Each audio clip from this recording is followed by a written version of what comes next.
What you're looking at here is a fully modernized Thompson M1A1, a gas blowback airsoft replica by WE Airsoft, customized and upgraded by yours truly. Think of it as sort of a resto mod, if you will.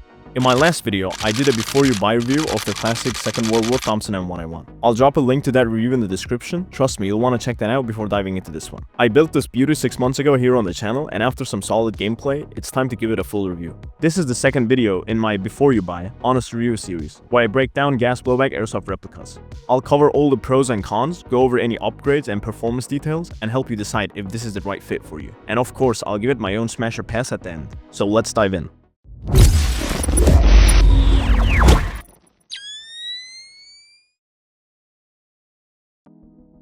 I built the Thompson because I love the concept of resto modding, especially when it comes to cars, which is actually something I plan to explore in more depth on a new separate channel I'll be launching this summer.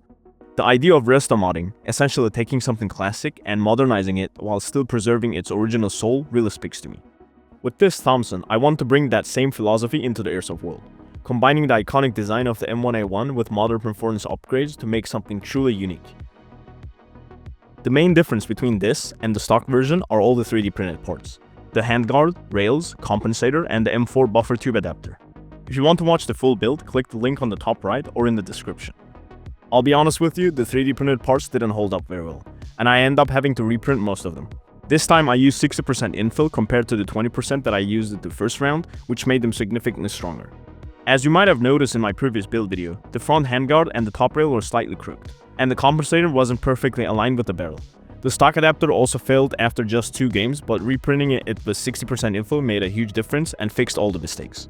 Not much has changed internally since my initial stock review of the replica, except for the TNT hop-up and barrel kit, which was the only internal upgrade part I could find. It still uses the 50-round stick magazine, but I did add stipple grip tape to the sides, which makes reloading much easier, especially compared to the stock mags, since the metal rail has very little space for smooth insertion. A bit of grease is definitely necessary. The bolt was pretty strong, to the point where it actually caused a crack in the front side of the handguard, another part I had to reprint. The mags have a major leaking problem, which I covered in detail in my last video, but I even made a separate video on how to fix this, but I'll revisit this issue later in this review. Now let's take a look at the attachments. The addition of rails on this replica is a game changer, allowing for a mounting of red dot sight and a grip, significantly enhancing usability. It not only improves aiming, but also makes handling much more comfortable. As for the stock, the M4 style stock is super comfortable at first, but after a short while it tends to shift out of place, which can be a bit frustrating. The WE Thompson M1A1 runs on green gas, and its GBB system delivers a strong, satisfying blowback action. This does put more stress on the 3D printed parts, but with at least 60% infill, they've actually held up pretty well. That said, if the magazines didn't have such major leaking issues, I would definitely be using this thing a lot more. While the recoil adds to the realism, it's not quite on par with the real Thompson. Gas efficiency is decent, giving you around 2 to 2.5 full mags, 50 rounds each, depending on the weather conditions and on the type of gas you use. The M1A1 performs best at medium to close range, packing a solid punch with each shot. The adjustable hop-up allows for some fine-tuning, helping you achieve a decent BB trajectory. In a CQB environment, this thing will definitely make its presence known. Additionally, despite being a submachine gun, its size is closer to an 11-inch 30cm AR, making it feel a bit bulky for a tight CQB scenarios. Most of the issues are the same as in the stock version of this replica. The outer barrel is in 2-piece design, secured by just 1 screw, which causes noticeable wobbling. A bit of Loctite helps fix this issue. The magazines have a major leaking problem, as I mentioned earlier.